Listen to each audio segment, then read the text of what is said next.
Last year, Mohabbatein completed 25 25 years. years, exactly. There's a huge, lot of questions from a lot of people that when you're coming back. I did sign a lot of films after Mohabbatein. It was about 10, 15 films, and then I had to stop because I said, I'm not going to be able to handle so many or manage so many dates. Shamita, of course, was already from a very big film family, so maybe we felt a little apart from her. मैं कुछ भी बनूंगी, but I'll never become a producer. And I did exactly that. Yeah. So let me very much clarify that I never left films, or it was never a conscious decision. I'm only now choosing projects that are worth my while. There's a lot of stuff being offered to me, but not something that I would want to come back for. Recently, Parveen's accident, he learned about it from his friends who saw it on Instagram. Hey guys, I'm Preeti Jhangiani and you're watching me on India Forum. Subscribe and hit the bell icon to never miss another update from India Forums. So firstly, hi Preeti and welcome to India Forums. How is it going? I mean, I know that's the most obvious and informal thing to ask, but I think it's always good to start on that note. So how's it going? Certainly, it is going very hectic. We have so many things going on currently. We just completed season 2 of the Pro Panja League in Gwalior. As you can imagine, 17 days of the league was very, very hectic. Yeah. It is just fascinating to think that, first I have to congratulate you. What Svien Entertainment has managed to do, over the years, spreading across map. Who would have thought, maybe say 10 years ago, you would have tournaments which are not just, for the sake of it. I'm sure there must have been sports tournaments otherwise, but to get the commercial aspect going, to have sponsors coming in and, it actually being a factor. I want to ask you that when did you realize that you have this entrepreneurial instincts? Because I think everybody sort of, discovers, either learns in the job or you just, you sort of have a discovery period. Okay, that, I want to learn this and maybe I'll be good or bad at it. So, I remember in one of my first few interviews saying that मैं कुछ भी बनूंगी, but I'll never become a producer. And I did exactly that. Yeah. So, never say never. And I don't think there's any one point that you realize that I want to get into entrepreneurship, because entrepreneurship is not something that you decide and you do. Yeah. Once you get into it, you slowly get into it that much. That's what happened for us, is that it's kind of consumed our whole life. And it's only then that you start realizing what people were talking about. Mm-hmm. A lot of entrepreneurs say that, you have to give your whole life up to it. You have to work 100 times more than somebody else. Yeah. And it's going to completely break you before it makes you. And all of this is true. Yeah. It's completely true. You have to completely break down and realize and still push. The ones I think who are consistent and who manage to still push even after all the cards are stacked against you, or you feel that I've hit rock bottom, and to still go ahead, I think that's what makes a successful entrepreneur. So, Svien Entertainment was just the obvious journey or the obvious next step for me and Parveen both. Yeah. Because we've been in the film industry for so long, and we wanted to tell stories. The script of Sahi Dhande Galat Bande, which is my first film as a producer, was something Parveen had written and wanted to direct. And we knew our roles were very clearly defined in that. And so we formed Svien Entertainment, which was largely a film production, events, producing ads. We did a lot of ads as well for Godrej, etc. So that's what it started as. And the venture into sports then led us to start another company, like a buy company of Svien under Svien, called Panja Sports Private Limited.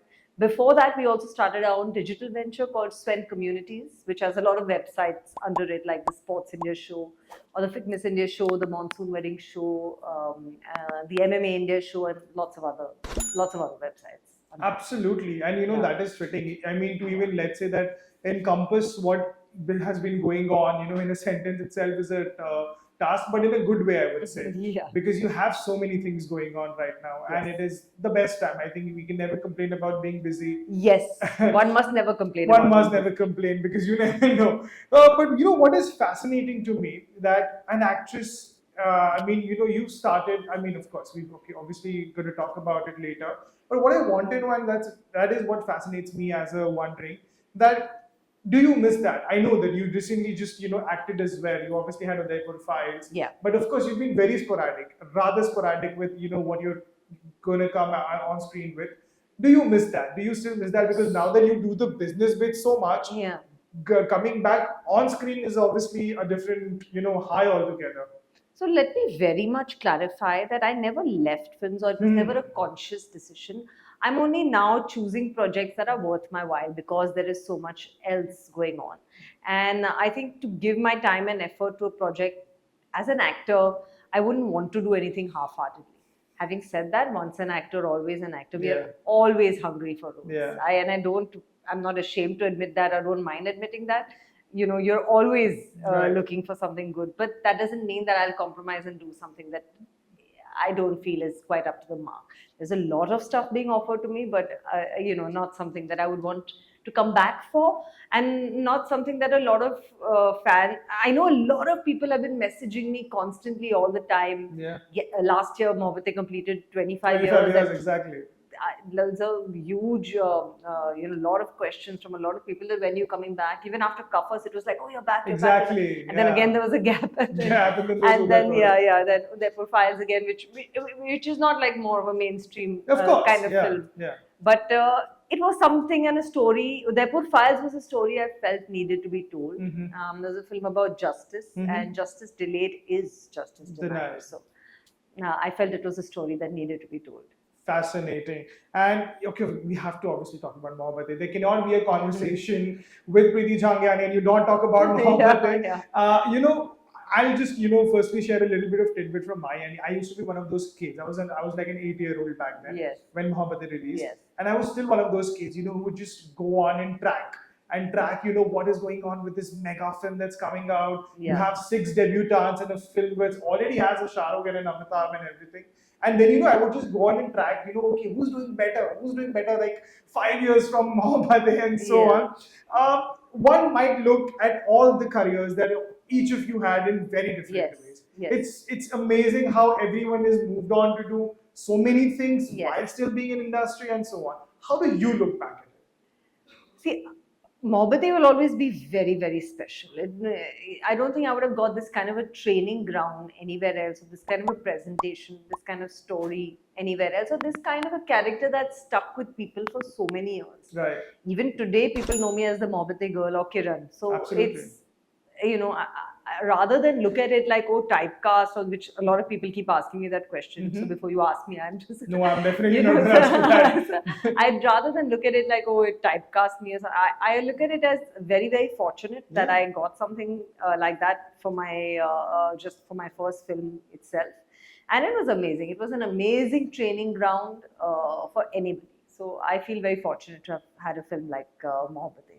And how do you look back at it in a way that, see, everybody has a particular vision. You're a young, you're a youngster, technically, for a lack of a better word, who's entering a film, who is a part of this big film. You obviously have a certain vision of how you want to chart your career when it comes to the acting and, bits. So things happen, things didn't work out, things worked out, happens with everyone. How did you look back at it, and what were the moments that you felt that, oh, you know what, let's just put this at the back burner, we'll focus on other things? So none of that happened. I think my story is a little bit different. Firstly, I'm born and brought up in Mumbai, and my family is not connected to films anywhere. Right. Like far. It was not something I thought of at all. Modeling was not something I thought of, commercial modeling, let alone films. It was a very long thought. I didn't even know. When I got my first few modeling offers, I just did it for a lark because I wanted to bunk college. It was as simple as that. And my first Malayalam film that I did at the age of 16, again, there was a strike in college. I remember there was a teacher's strike in college, and we were free. And they came and said, we're going to shoot this film in Austria. So I don't think I thought of it like a career option or even heard the story or anything. And I just went, and me and my dad went for a 40-day trip to Austria, and that's why we did this. Fantastic. So once again, let me say, I never looked at it like a career path or trajectory. I think it was just written. After that, I got so busy working and doing films. I did 2 Telugu films and 1 Tamil film before I actually did Mohabbatein.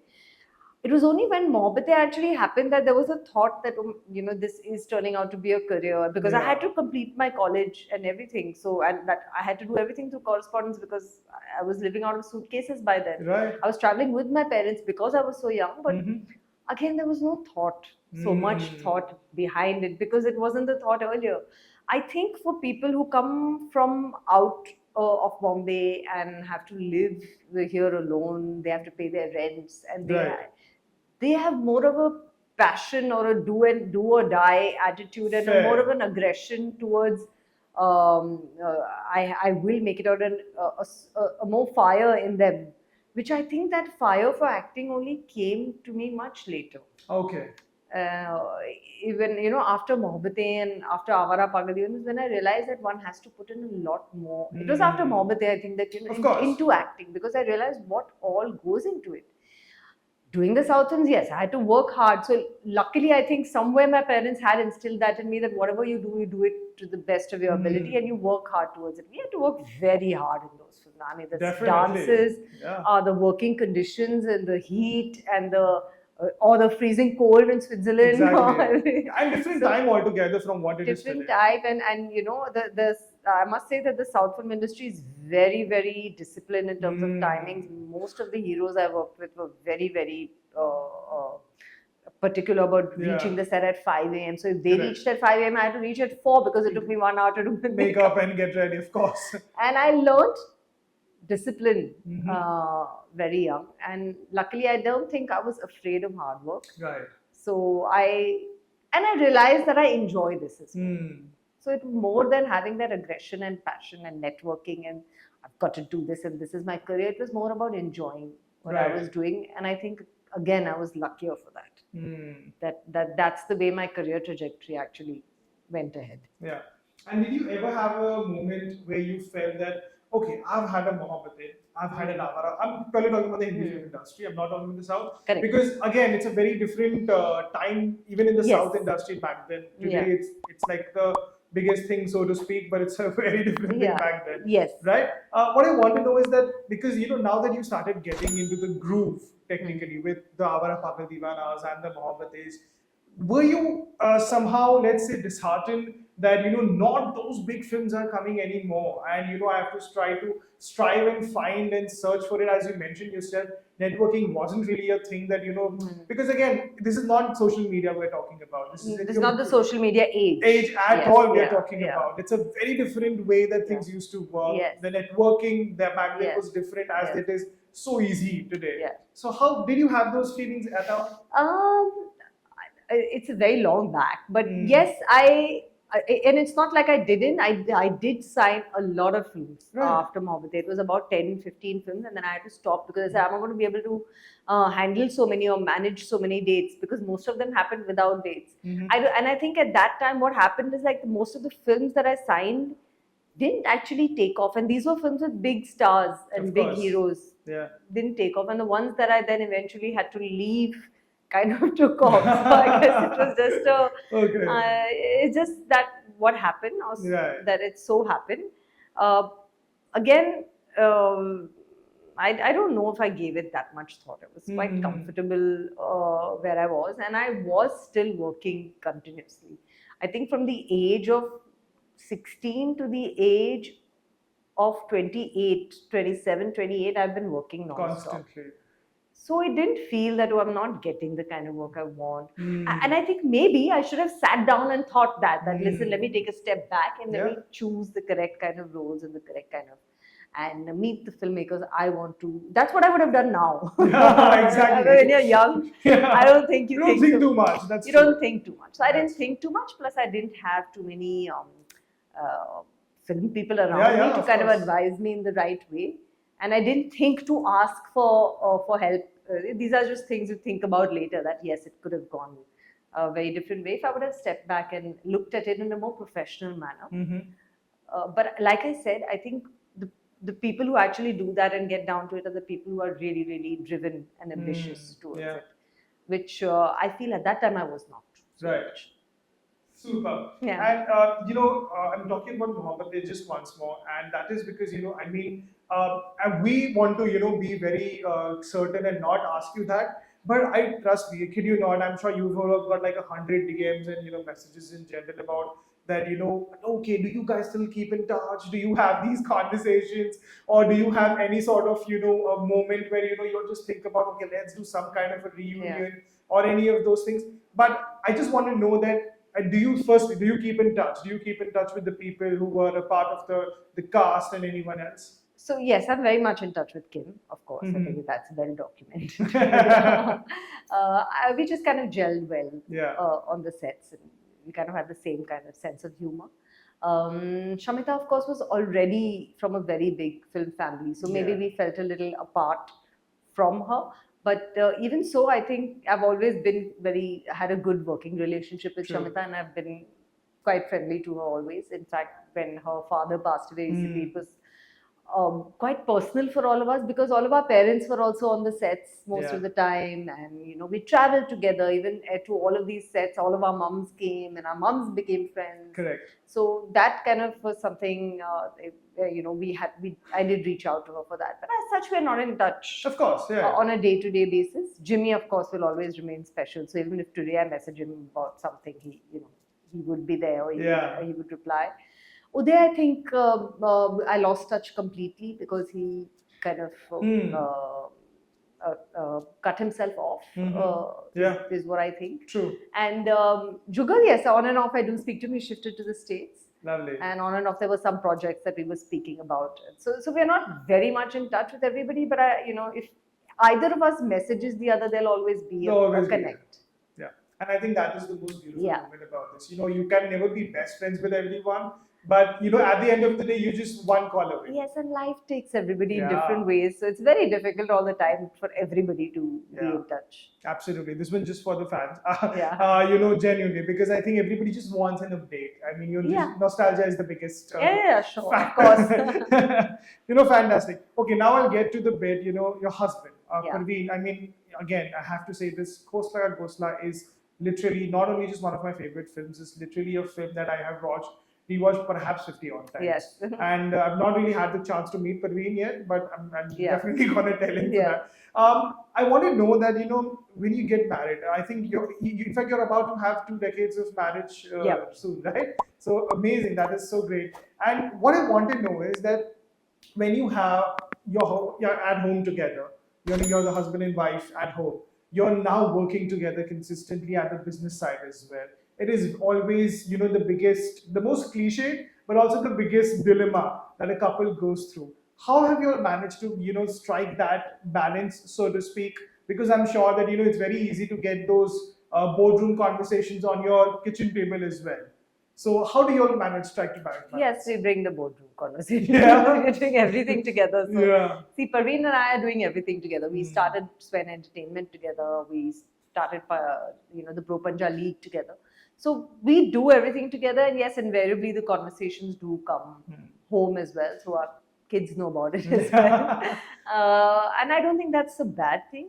For us, our roles have always been very clearly defined in the work that we do. I am very, very clear that I am not the creative force behind any of the things, whether it was our film that we made or whether it was, the Pro Panja League. The whole concept, the driving force behind it, and the idea of how to shoot it and how to make it different from other sports is Parveen's completely, including the film, the way he wrote the film and the way he wanted to shoot it. What I do is very different. I look after the entire financial side, and maybe being a Sindhi, it came very naturally.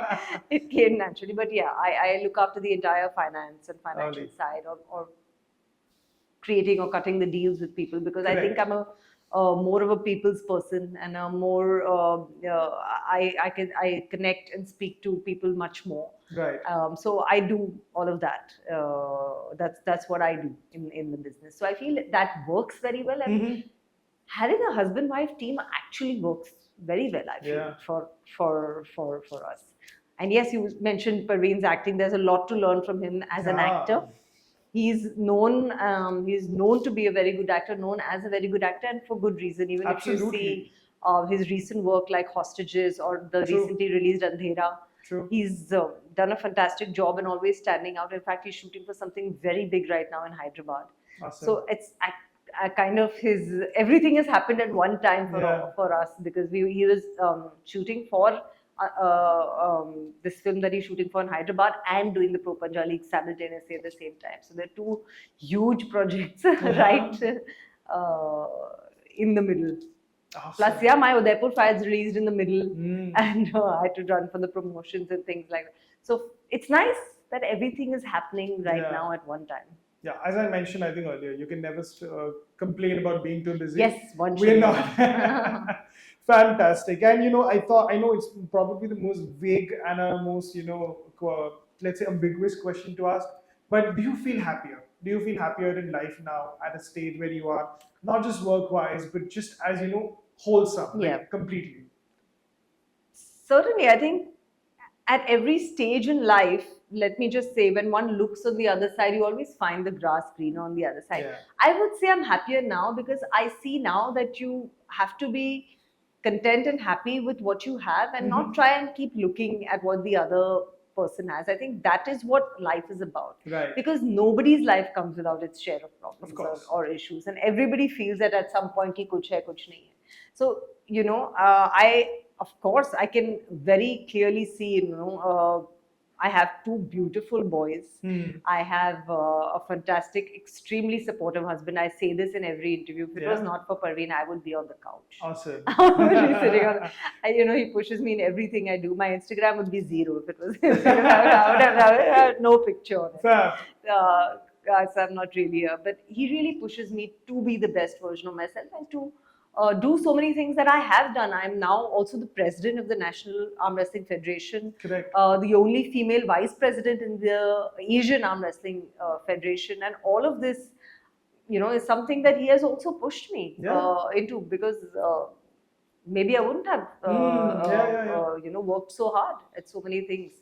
Even now, for so many films and ad films, there needs to be somebody who's supportive at home for me to be able to go out there and do so much work.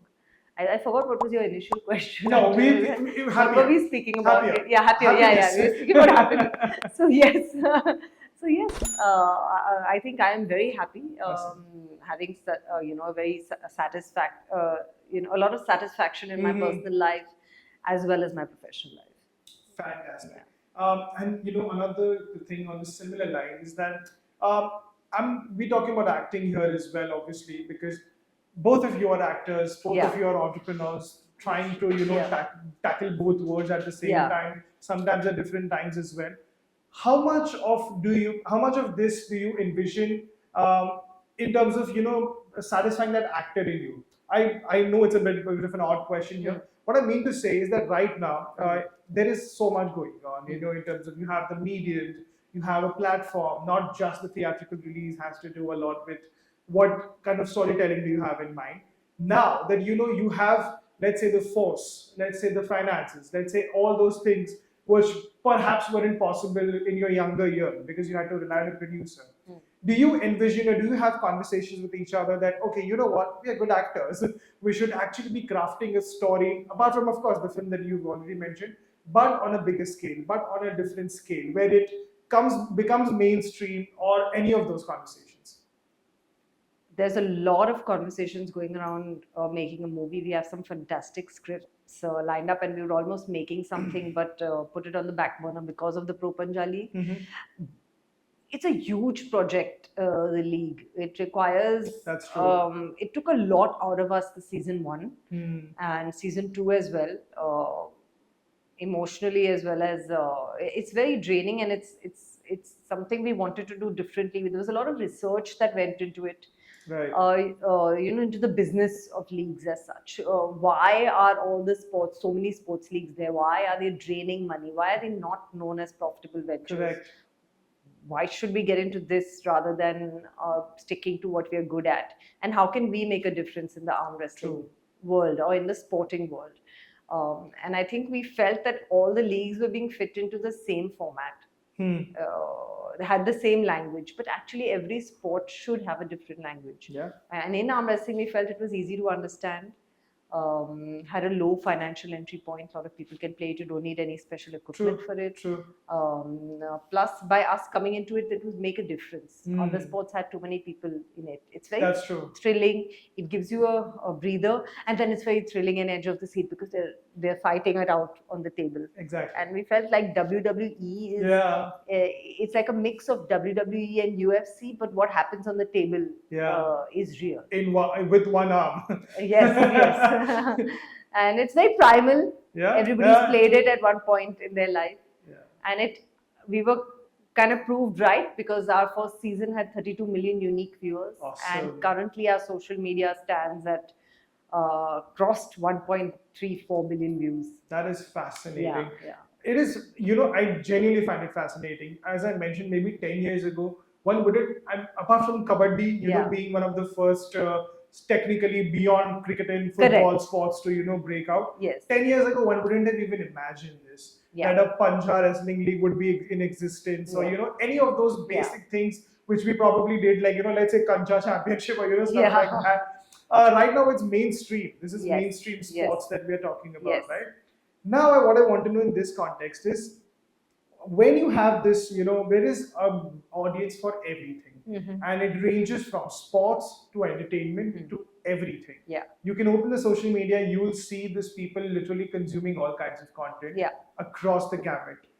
Now that you've ventured into the sports or ventured into the areas which weren't really on the, let's say, go-to to-do list for everyone else. Yeah. When it comes to the movies, how do you look at this scenario that you see the kind of films doing great, you see the kind of films doing not so well lately? How do you assess the situation? Because you've been a part of the films 20 years ago as well and today as well. How do you assess the situation in the first instance? How do I assess the situation in films or in sports? Films. In the entertainment In the world? entertainment, like what's working, what's not working, what do you quantify about it? So everything has become a lot about online, I Mhm. think. The phone in everybody's hand has made all kinds of media and entertainment accessible to everyone. So I feel that if you're making a product today, it has to be very international. At least if you're not able to spend that amount of money in making it technically that brilliant, it has to be emotionally brilliant. Because there is so much content available. And I think we have always underestimated our Indian audience. It's true. They are very intelligent. Yes, they might like the Hum Saath Saath Hai kind of movie because it appeals to their traditional or primal values. But they're also very, very intelligent. And if it's a film that doesn't either touch you or is technically brilliant, it's not going to work. So I think the new age filmmakers and the new guys are actually getting that and making some amazing content. That doesn't matter if it's coming out on OTT or... Of course. Because these are all mediums that people are consuming. So I think one has to be very careful today with the script that they put out there, and also you have to be so careful with what you're saying. Oh yeah, because everything you is can offend anyone and everyone at this point. You can offend anyone, and everything is politically incorrect. So that's tough for an artist. A lot of people ask me, should this be banned? Initially, my answer should be that nothing should be banned, and in art, everything should be allowed. Yeah. In art, but now it's a not, different thing. Yeah, and it's not right actually. You can't allow everything. Yeah. Yeah, because the next thing you know, everything is so, it's immoral. Morality is like the vaguest thing right now when it comes to content and in general, I would say. Yes. So it's a tough time also, but also an exciting time for new kids. There are people now, producers now ready to give chances to newer kids, which wasn't the case earlier at all. It was a very closed industry, and very few people were able to get in. Now there's so many forums, a lot of opportunities. True. I was just seeing Fiki Frames also, and a lot of new kids are being given an opportunity to connect with the producers they like. And so there is a clan, and it is slightly clannish in some parts, but still there are opportunities.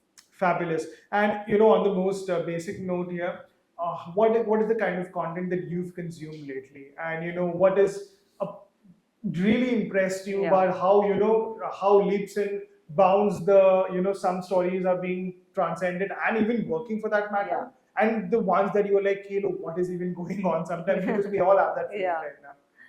Very difficult. I hardly have time to watch. I used to watch a lot of it, but now of late I've hardly had any time, so it's very difficult for me to answer your question. And the ones I watched The Good American Family. Yeah. I watched that quite It's thrilling. nice, yeah. It was quite engaging. Yeah. That's the last one I watched. I'm currently trying to complete Andhera right now Andhera. because I keep having to watch it and break in the middle for my kids. So I haven't. I still have the last few episodes left for that. And much more on a parting note, and also I think probably on the most heartwarming note, talking about your kids in a way that of course they're growing. They're growing in a time where it probably is the most, I would say, dangerous time to grow. Literally, a parent, as a parent, it was so much easier in a way that at least there was no exposition to the extent that there is the kind of exposition there is today, right? Yeah. How do you manage to maintain that? I mean, see, no one can perfect parenting, that's not a factor. But how do you manage to inculcate those values at the same time also have them choose their own vision, which they probably will be doing years later? See, I never grew up with any restrictions. I don't remember my parents ever telling me to wear this, wear that, or don't go here, don't go there, or don't.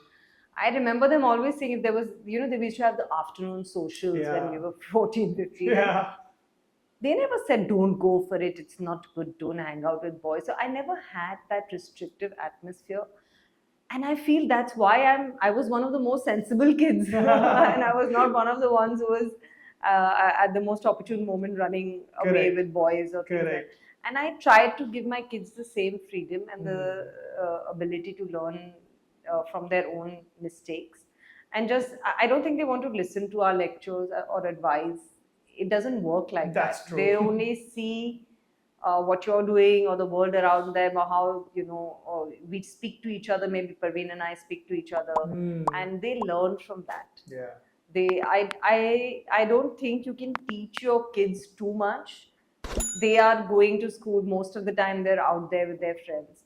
So I try not to be too restrictive with my son at 14, which is, I don't know if it's good or bad, because then he's like out of the house all day. I don't know where he is. So I try to keep a track of where he is. And just tell him what is right and what is wrong, rather than overthink it. Correct.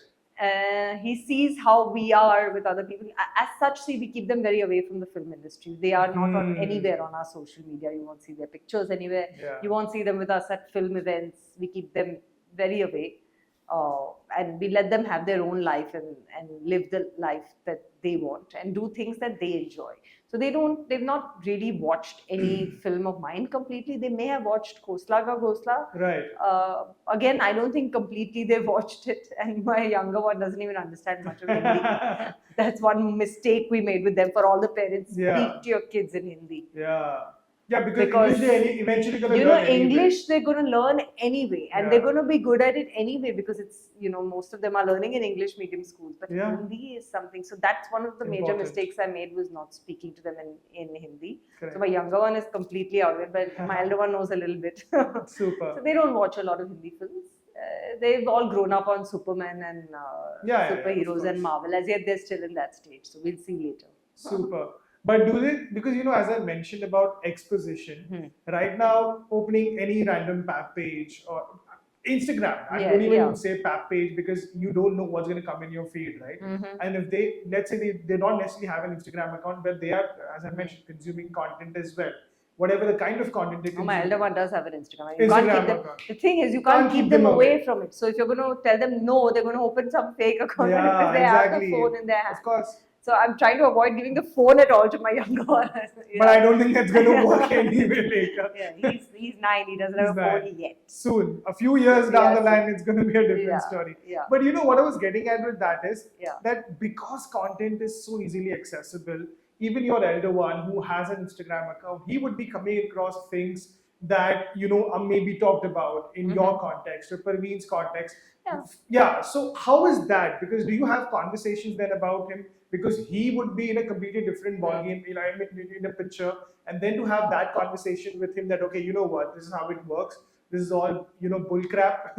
You just, need to deal with it in a way. How does that happen? So luckily there hasn't been that much negative press around us. But like recently, Parveen's accident, he learned about it from his Yeah. friends or who Wow. saw it on Instagram, because it was out on the news before I could, Even convey. I could process. So they were in school, so I hadn't really, informed them Yeah, or yeah, told them man, anything, right because away, I man, didn't I'm know informed them. what it was or how, how bad the accident Correct. was. I was still, we didn't know what was happening as yet. So yeah, that's something that happens, and that really shocked him, because his friend told him, "I'm so sorry about your dad," and he's like, "What happened?" Holy shit. Yeah, that sounded like, Yeah, it sounds yeah, completely, yeah, that, appalled at that yeah. kind of thing. So that kind of thing, yes, did shock them. Um, as such, there hasn't been so much, but I think my elder one is quite the sensible one, Yeah, and somehow it's natural what they turn out to be. true. And I think he would come and speak to us first if he did. Fabulous. He feels comfortable enough to do that, hopefully. Yeah, I'm sure.